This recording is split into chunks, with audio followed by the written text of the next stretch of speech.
آج ہم قرآن کی ایک ایسی صورت پر بات کر رہے ہیں جسے جسے قرآن کی عظیم ترین صورت کہا گیا ہے، سورہ فاتحہ۔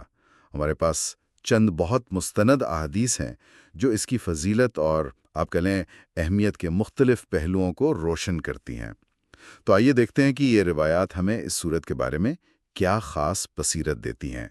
تو پہلا سوال تو یہی ذہن میں آتا ہے کہ اسے قرآن کی سب سے عظیم صورت کا درجہ کیوں دیا گیا ہے؟ ایک حدیث میں تو بالکل واضح طور پر رسول اللہ صلی اللہ علیہ وسلم نے فرمایا کہ الحمدللہ رب العالمین، یعنی سورہ فاتحہ یہ قرآن کی سب سے عظیم صورت ہے۔ یہی سبع مثانی ہے اور یہی قرآن عظیم ہے۔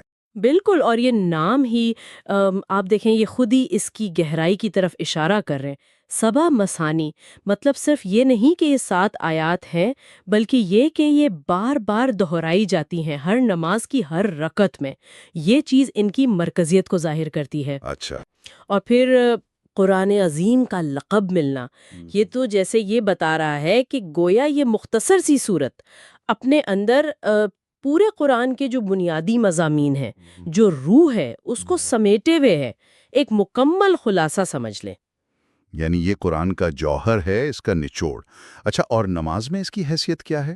ایک حدیث تو بہت ہی آپ کہیں قطعی ہے کہ جس نے سورہ فاتحہ نہیں پڑھی اس کی نماز نہیں۔ اس کا عملی مطلب کیا نکلتا ہے؟ جی ہاں، یہ بہت اہم نقطہ ہے۔ اس حدیث کی بنیاد پر دیکھیں، اکثر فقہاء تو اسی بات پر متفق ہیں کہ سورہ فاتحہ کا نماز میں پڑھنا فرض ہے۔ یہ نماز کا ایک لازمی، ایک بنیادی رکن ہے۔ رکن، اچھا۔ جی، اس کے بغیر نماز نامکمل سمجھی جاتی ہے۔ یہ کوئی ایسی اضافی دعا نہیں ہے، جی۔ بلکہ نماز کے بالکل ڈھانچے کا، اس کے سٹرکچر کا بنیادی حصہ ہے۔ اس سے اس کی غیر معمولی اہمیت واضح ہوتی ہے۔ نماز میں اس کی یہ مرکزی حیثیت تو سمجھ آتی ہے، لیکن کیا اس کا اثر صرف عبادات تک ہی محدود ہے؟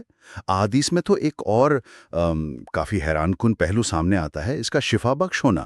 جی ہاں، بالکل۔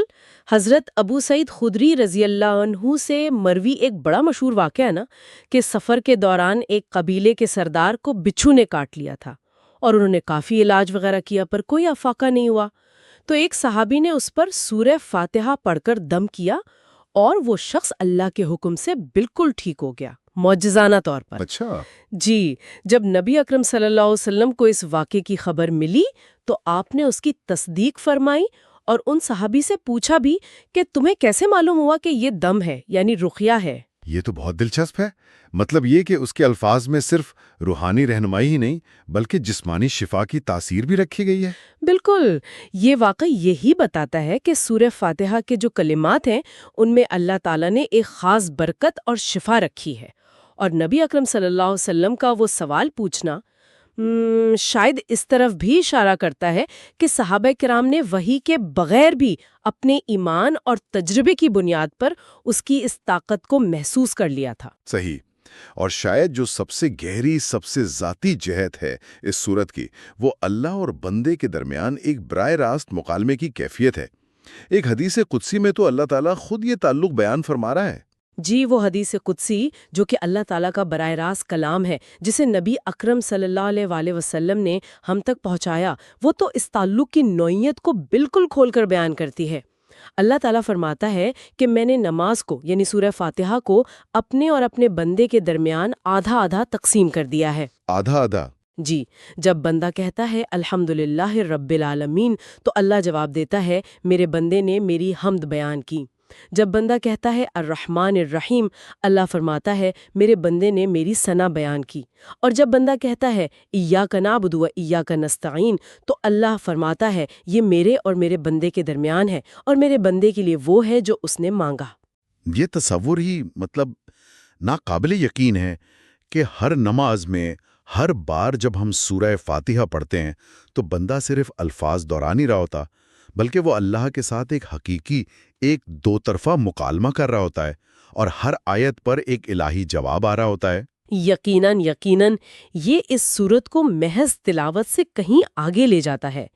یہ ایک زندہ تعلق ہے۔ ایک طرف بندگی کا اظہار ہے، دعا ہے، اور دوسری طرف رب کی توجہ، اس کا جواب اور قبولیت کا وعدہ ہے۔ اور آخر میں اسے ایک خاص نور بھی قرار دیا گیا ہے۔ یہ کیا ہے؟ جی، حضرت ابن عباس رضی اللہ عنہما سے روایت ہے کہ ایک بار حضرت جبرائیل علیہ السلام نبی اکرم صلی اللہ علیہ وسلم کے پاس موجود تھے کہ اچانک آسمان سے ایک آواز آئی اور ایک فرشتہ نازل ہوا۔ اس فرشتے نے کہا کہ آپ صلی اللہ علیہ وسلم کو 2 ایسے نوروں کی بشارت ہو جو آپ سے پہلے کسی نبی کو نہیں دیے گئے، ایک سورہ فاتحہ اور دوسری سورہ بقرہ کی آخری آیات۔ اچھا، 2 نور؟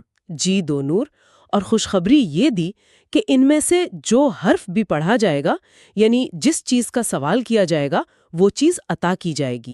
نور یعنی ہدایت کا ذریعہ جو جہالت اور گمراہی کے اندھیروں کو دور کرتا ہے، اور ساتھ ہی قبولیت کا وعدہ بھی۔